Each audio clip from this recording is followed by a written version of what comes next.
Hello, welcome to this session here, late afternoon, where me and Ernest, we will have a presentation on overall cybersecurity in SAP. We will not go into depth about, the different threats and risks and all that. So if you have any questions, please ask, and we will try to see if we can, answer it. So my name is Troels, and I'm from 1DigitalTrust, and we are a partner with Onapsis here in the Nordics. Yeah, my name is Ernest Gutierrez. I'm part of Onapsis. So we are here together with our partner, 1DigitalTrust. And let's start. So we are trying, that will be our agenda, right? Understanding a little bit the current cybersecurity landscape, cybersecurity challenges associated with the SAP RISE. Okay, I think many of you are thinking or they are moving to RISE. NIST 2, how it's impacting or how to apply NIST 2 in the SAP's security, building a strong visibility into SAP cybersecurity idea.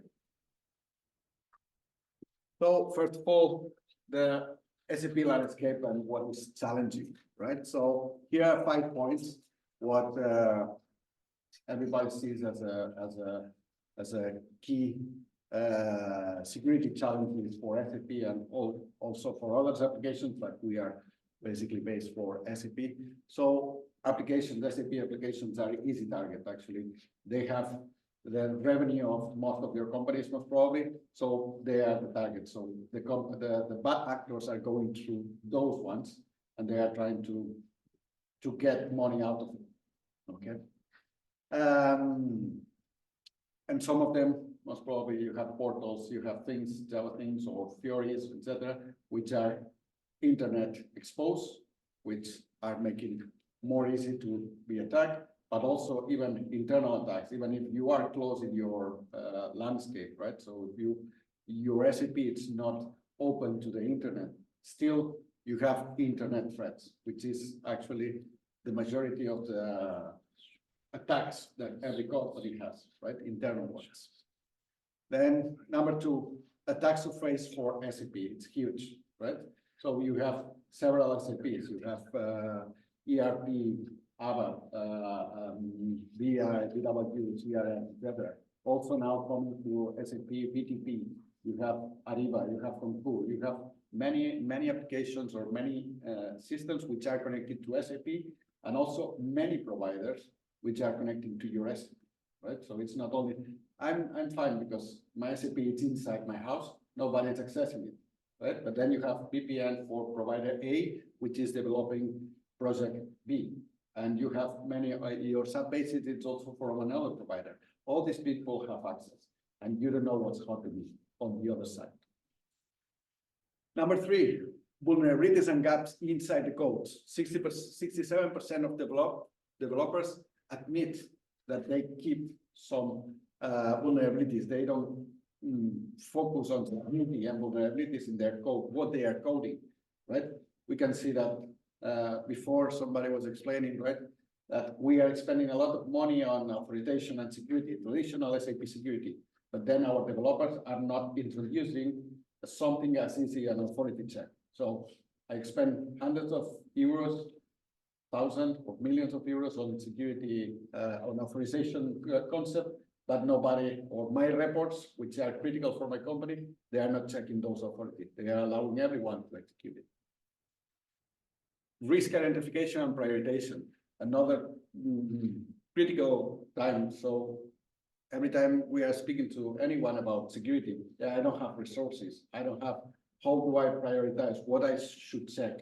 So it's important to identify and prioritize what needs to be corrected first, right? So it's important to know that you have vulnerabilities, but also important which ones I should solve first, right? And then number 5, it's more about compliance, right? So how I keep my system compliant, and how and to pass the audit, how long it takes for me to make evidence to my auditors that I have all the IT general controls properly set in my SAP to ensure that I'm compliant to the different regulations. Here we are talking about SOX, HIPAA, or in this presentation, we will talk about these two. So actually, we have something really exciting. Tomorrow there will be released a report, a threat report. It's very difficult to say. Threat report on SAP. But what we're going to show you some highlights from that report, and we also have a link here in the end, so you can sign up for that session tomorrow. So this is a graph from the Homeland Security of USA, where we can see that the ransomware incidents on SAP is increasing a lot. Right, and I think that actually, one of the things that we talked a lot about is, why are companies not investing, more in the SAP cybersecurity when, Ernest just explained all these threats that we have and all this, potential damage it can be that if your SAP system is exploited, right? So I think the main thing has been here that it has not been, very obvious that, SAP systems are attacked. But they are attacked. The problem is, the thing is that it's not very, known, that people get attacked because people try to hide that because, it has a reflection on the company, reputation or the stock value and so forth, right? So, but it is increasing, and I think we believe that people should pay much more focus on this, and this is what we're also trying to make more obvious to the public that these things are happening. So we have one more thing, and this is more just to show you. This is a little bit older, but we're not showing the newest one, as most of these are more or are already part of some criminal investigations. But just to show you that that on the dark web, on these bulletin boards, there are people trying to sell access to SAP systems. In this case here, of course, it's a Russian, right? In this case, actually, there was a guy who was a Russian guy, or this was writing in Russian, that he was saying that he was able to break into an SAP system using those vulnerabilities, Recon, and another one from Solution Manager. And he is asking in the dark web, in a ransomware forum, say what I can do to monetize this attack. Now I have access. What you will do to get money out of this company, right? So, and that's the report that we are having this webinar tomorrow. And it's talking about our investigation together with another company, which is called Flashpoint, which we were searching inside those dark web and this ransomware communities if SAP was attacked. And really, we were seeing a lot of these things that people was getting into SAP and then trying to get how to get money out of it, right? So you can also see here below there's actually a full path on a system and also the user and password on how to log in and try to exploit it. So what we see also, and I don't know if you know this, but it's the same as it is for general security. It takes 7 days from SAP releases security note to there's a full video exploits, everything available in order you can pay for it, and then you get it, right? And we see also that companies are offering up to 250,000 euros for an exploit that they can then monetize on it. That is public information. You can find it on the website, right? So yeah, there is a lot of things going on. It's just a little bit below the radar. Yeah. And here it's the link that Troels was mentioning. Tomorrow, if you go to our website, to Onapsis website, probably you will get access to it, and you can download the report that we made. And also tomorrow, as I mentioned, our CDO, JP, together with the Flashpoint CDO, it's doing a webinar talking about our findings searching on the darknet. So let's talk a little bit more about RISE, right? So as I mentioned, so we are talking about the opportunity for clean state, right? So we are getting clean when we are moving to RISE via greenfield or brownfield, right? So as I mentioned, most of you were moving to S4HANA or probably moving to S4HANA in RISE or whatever you are moving. But that's what we are trying to do. All of you must probably are trying to get the best. So the RISE is the best of the combination of IaaS, PaaS, and SaaS. And well, I think everybody knows what RISE is. What is important about security, right? So SAP does not cover all the security, right? So it's shared responsibility between customers and SAP. So SAP will be like any other cloud vendor. So they will take care about the OS and the cloud platform. He is maintaining that. He is taking care of the security on that platform. They will own the backup, management tools, etc., and patching only the hot new security nodes. So they will not patch by default security nodes which are critical or under hot news. They will not do that. You need to check that and ask SAP to apply those nodes. Also, SAP is applying those nodes in development system. So you need to request them to move it to production, or you need to move it by yourself to production systems. That's at the end, non-hot news, it's in your responsibility.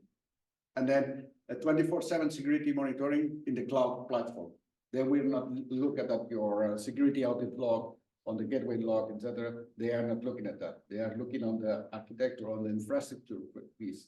So the data, it is still your responsibility in terms of security.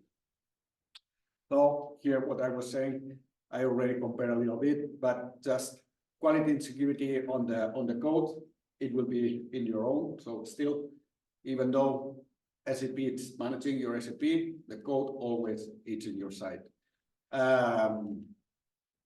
The other security nodes are in your side. Hot news on SAP side, etc. Users and for your users and third-party users, which are not SAP, will be in your side as well. So still, authorizations, roles, etc., are in your side. Compliance, security, audit logging, etc., are still in your side. That's why we, SAP, might say, no, security is included, we are in the cloud, we are managing it. But still, a lot of things are in your responsibility. So, Onapsis together with 1DigitalTrust, we have several products. We have assets, which is helping you to cover vulnerability management on SAP, just covering authorizations, covering parameters, add my access control list, etc., properly set, so I can say my system is secure. Control will help you, or will help your developers to have your code clean, your own security topics. Also, I was mentioned from our session before with OEM, that not only for security, we are also checking for performance, maintainability, robustness of the system. And finally, the defend part. Defend part will read logs, security audit log, gateway logs, message server log, etc. So to check if there is a possible threat attacking my system, attacking your SAP system, and connecting to your SIEM, to your SOC, so they are able to act based on the alerts that they are getting. The same way that you have your tools, for sure, monitoring your architecture, your OS, etc., for possible threats which are going to the SIEM. So you can do the same now for your SAP. And finally, here it's a slide telling which product, the ones that I was telling before, it's covering which part of the security issues that you might have. Okay. But you can say in general, you know, if it's RISE or if it's a hosted solution, you still have more or less, you know, the same responsibilities. In RISE, SAP have enabled some security functions for you that you don't can consume, but it's still your own responsibility to set up, you know, the proper monitoring of those services, right? And this is where you can say Onapsis helps you. And that is also why SAP endorses the use of Onapsis, that, you know, SAP offers these things, but they don't go that step further that Onapsis do in terms of helping the customers to actually act on the threats, giving the rule books of, you know, how to handle the threat. And so NIST 2, I guess most of you have experienced, I heard about NIST 2, and now in this comment, you've been coming for a long time. But you can say what happens here is that now it becomes much more, you know, evident that, you know, the government EU really wants, you know, the companies to focus on security. we can see, and I think, the last couple of years has also shown, how vulnerable, the whole society can be because of the full digitalization there has been, right? But now it is coming, there are 17 sectors that are directly affected on it. It is a little bit vague still for some of the sectors, if you're not, in utility or something, how to apply it in the food processing industry and stuff like that. Then, you are still, part of it, but how much and all that. But I think that the main purpose here is to say that now there actually come, hardcore requirements for you as a company to set up security. So if we go to the next slide, and these things here are not new. This is something we talk with all the customers about in order to set up a proper security governance. Now, with these two, we just makes it much more explicit, right? There are somebody who are responsible, there's leadership responsibility that you must have measures in order to mitigate and prevent, the security risk. You must have business continuity. And last but not least, and this is the thing that we focus most on, is you must have reporting, you must monitor, how is your security state, so you know what it is, and then also can prevent and increase your security and decrease your risks, accordingly, right? So these things here, if we look at the overall picture, it's not much different than you would implement security, before these two was there. Now it just becomes, explicit. And also there are some certain requirements that you have to live up to. And you can say, okay, what does it do then with SAP? Yeah, but then SAP, you don't need to have your own security strategy for SAP. You plug it into your overall security strategy or your overall strategy of the company. But of course, as William also mentioned earlier, you need to have some KPIs. You need to measure on something in order to show, the management and the rest of the organization that you're working with this and you're actually also able to improve the security over time. And if you don't monitor, then it's really, really difficult to be in control. So we will talk a little bit about here one of the customers we have and how we work with security in general in SAP. So as Ernest mentioned, there are different tools in terms of working with security.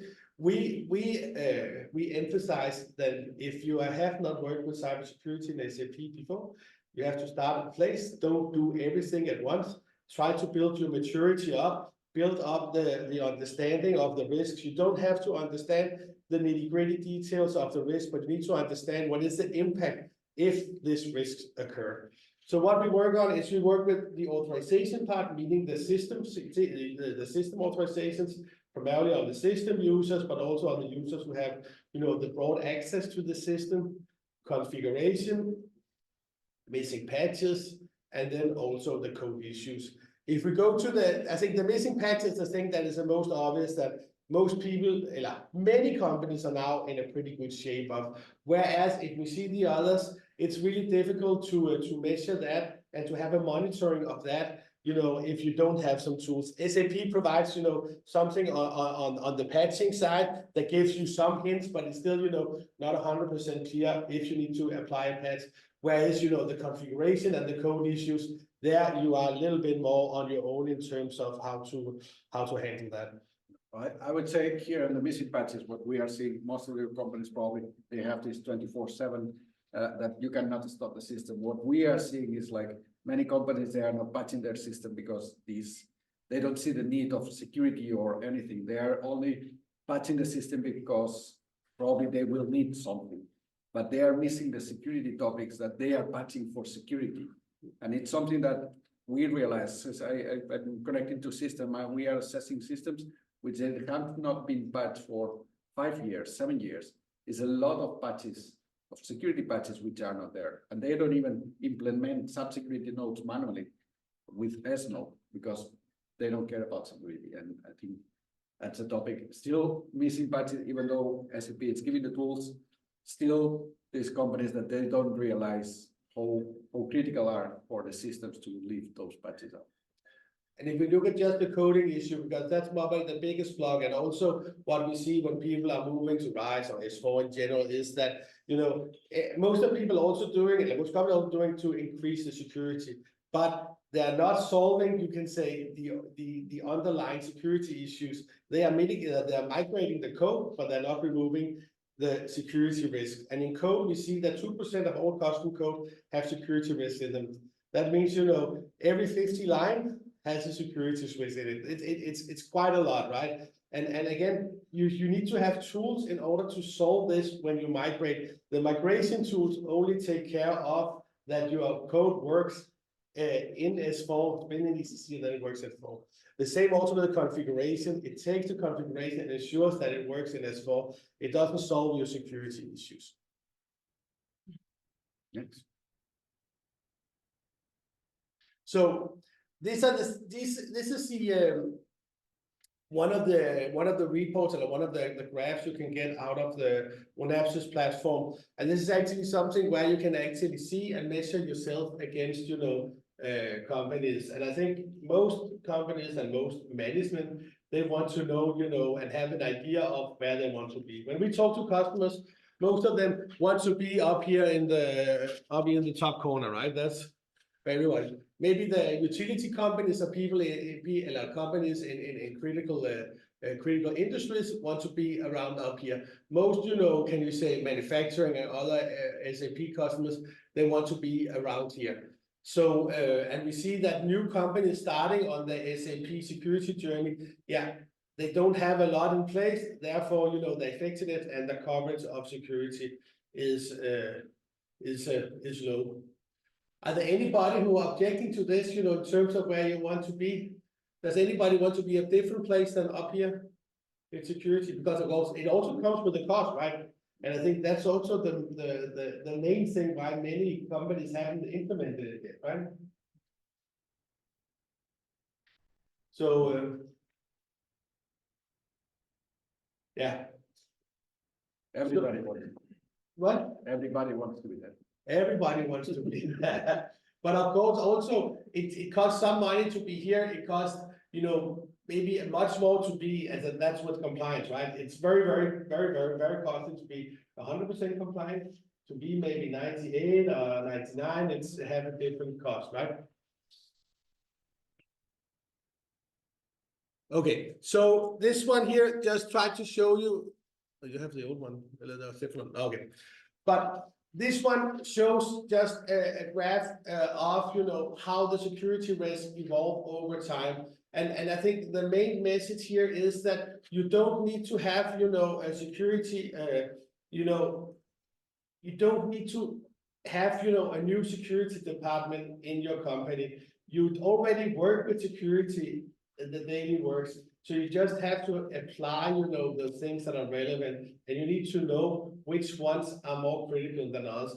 And as you can see here, and this is what we see on most customers, is that you don't have a drop to zero from the start, right? It takes some time for you because there are different considerations also the system. When can you patch? When can you restart the system? You have to discuss with the business on what is the impact here? Can we apply this?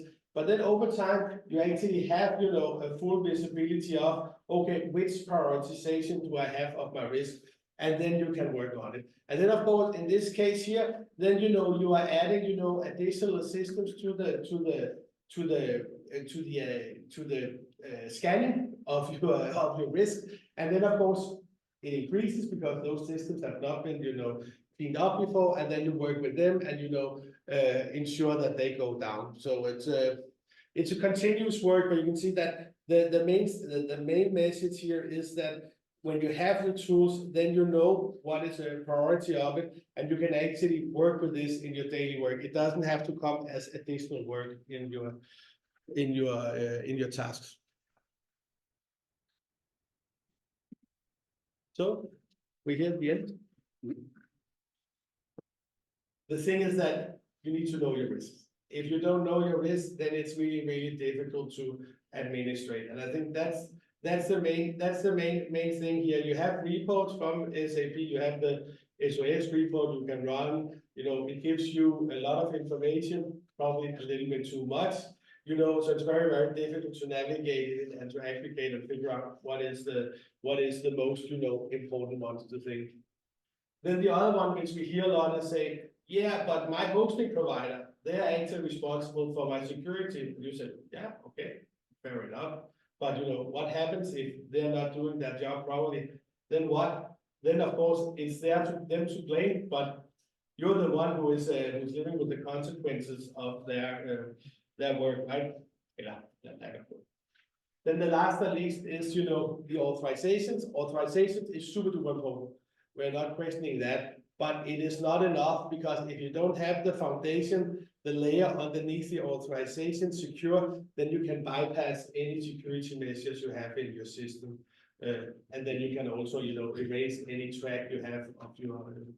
On the point too, also, I was thinking now that one of the points, if your provider, it's giving you you have on your contract the security, he's taking care. At the end, if there is a breach, that will be really difficult to say it's my provider fault or my fault, right? Imagine if you have a phishing attack and somebody is accessing through your one of your employees, getting a user password for SAP and then access to your SAP. Whose fault? It's your provider or it's your fault, right? And probably through this phishing attack, then it's doing something else, and then it's creating a ransomware. Like you can say, yeah, ransomware. Then it's a problem with my provider, but your provider will say, yeah, it was a phishing attack first of all, which it was your problem, right? So that's at the end better to be safe than to be sorry, right? So it's a lot to think, even if your provider is providing the security, that you at the end, the consequences, what Troels was saying, it's with you. At the end, who will not be able to deliver to their customers will be you. And even the provider will pay their penalties. At the end, most probably the penalties will not cover your damage. So do you disagree to all this? You think it's just us who are trying to paint a very, burning platform picture, or you think there are threats and you're under attack? Every day. Every day. And how do you see then, attacking that scene from you're from the business part, right? So how do you see that? What is, what is the willingness to, and how would you measure this risk, for SAP? Is it very critical if SAP goes down? I don't measure that. We have colleagues that have that specific responsible area. But would it be a problem for your business area if SAP was exploited? Sure. Yes. Any other comments or questions? One of the things I think everybody in this room probably also are, very security aware and also want to bring the security agenda to the rest of the organization, right? And I think that's the thing where we at least also what we hear and we talk to a lot of your colleagues is that it is difficult to get the right attention. So which kind of attention? What gives the best attention to management in terms of taking the security in SAP seriously? Is that the auditors? What we can see, for example, the reason why segregation of duties has been so high up on the agenda is because the auditors are actually able to evaluate that. So they go in and audit that, and they can see, okay, you have these and these and these findings come into the audit report, and then that's presented to the management. The tools that the auditors still have today is only focusing on authorization and segregation of duties. They are not able and don't have the knowledge about the cybersecurity layer of it. So that is also why this is not being addressed by the auditors. It's not because it's not relevant, it's just because they don't know how to do it, right?